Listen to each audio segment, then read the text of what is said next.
Our media partner, New Mexico In Depth, sought to gain access to the details of capital outlay allocations through a public records request that was denied. NMID asked lawmakers to voluntarily disclose their capital outlay funding allocations, but only about a dozen lawmakers have done that so far. Go to NewMexicoInFocus.org to learn more about the People, Power, and Democracy Project. Now, welcome back to The Line. I'm Gene Grant. We just heard different perspectives on the capital outlay process. State lawmakers are given a certain amount of money to allocate to projects and needs in their districts. And Antoinette, we haven't heard much about this so far, but do you think reforming capital outlay should be a high priority during this 30-day session? And if so, why? Well, at least beginning the process, because now it's so behind closed doors. And so that lack of transparency leads to distrust, and it also kind of prevents people from working together on projects. Right. So everybody has their small little projects, and we don't really see what the big picture is. Right. And maybe if it was more transparent, people could sort of come together for bigger picture projects. Stephen, what do you think? Should it be a priority? I mean, folks are looking for change in this process, certainly. It's been a subject here for a number of years. Well, first of all, the capital outlay needs in the state are vast. Billions with a B, all right? Water projects, roads and bridges, prison, which Antoinette referred to earlier. The head of the prisons is talking about riots in the prisons because they're simply they're way over capacity and under resourced. So there's a terrific need to do something. All right, the way we do it is incredibly primitive. I think it's the only interesting word there, primitive. It's 1/3 to the Senate, 1/3 to the House, and 1/3 to the governor. So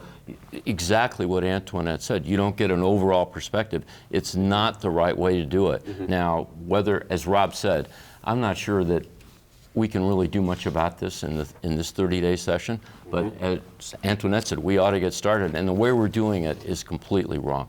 Exactly right. You'd think at these economic times, though, this would be the one thing to get shooken out well, because there's jobs in those billions that Stephen's talking about. The political reality, though, is that if you're going to try to change the capital outlay system, it's going to be difficult to do in 30 days. And the other part of it, too, is that if you're a sitting legislator and you're able to go in every year and tell your constituents, I was able to bring in this amount of money to my district, That's right.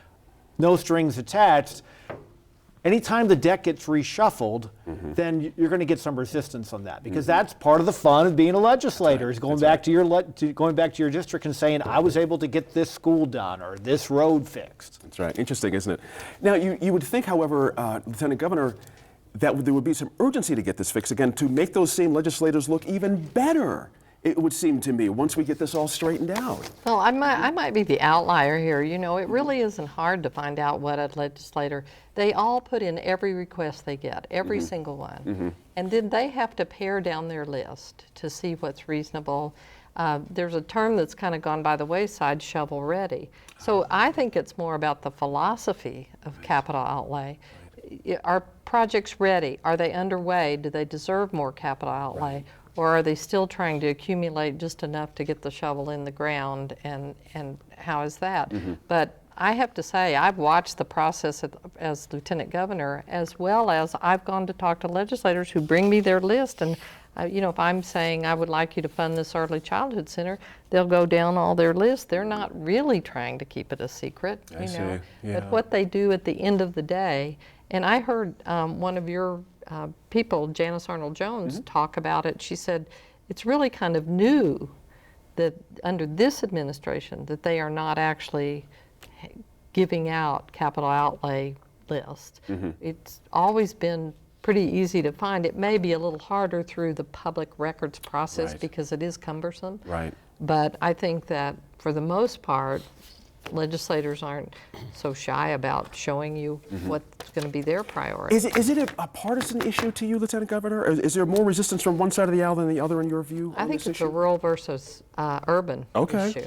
Why because so? in small communities, you know, all the Albuquerque legislators can get together and put everything into one project.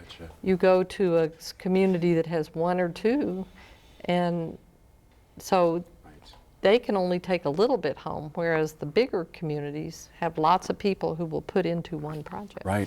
I've always wondered, Stephen Spitz, if this is an issue where it just takes one legislator to really push a little bit harder and goes very public with his or her own list and says, look, gang, this is what's going on for me.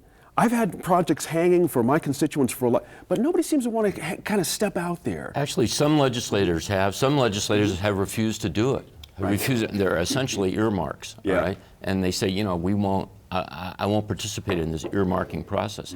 But the big problem, I think, Diane, is that no one's looking at the overall priorities. I mean, we have billions of needs, and we don't have a commission or a group of legislators or the executive and the legislators looking at what should be New Mexico's priorities. What does the state need? Not what does this.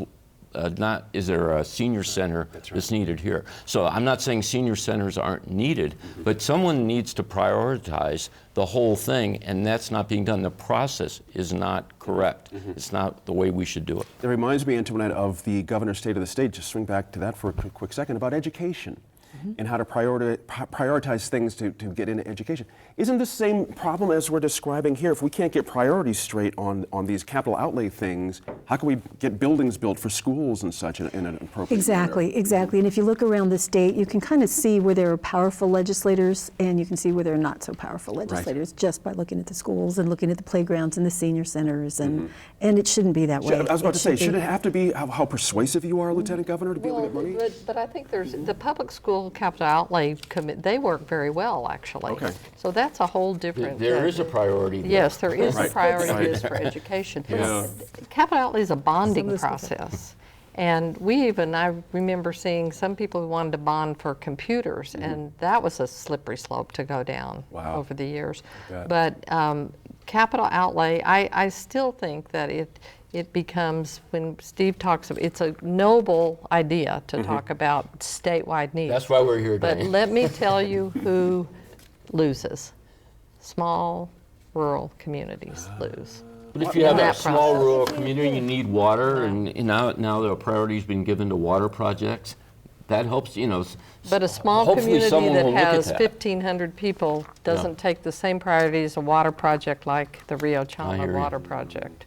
So that's who loses, and that's who rural We'll have to see how people this plays represent. out. Very interesting. Up next, we hear what's known right now about a probe into allegations that former APD chief Ray Schultz helped rig a city contract with Taser International.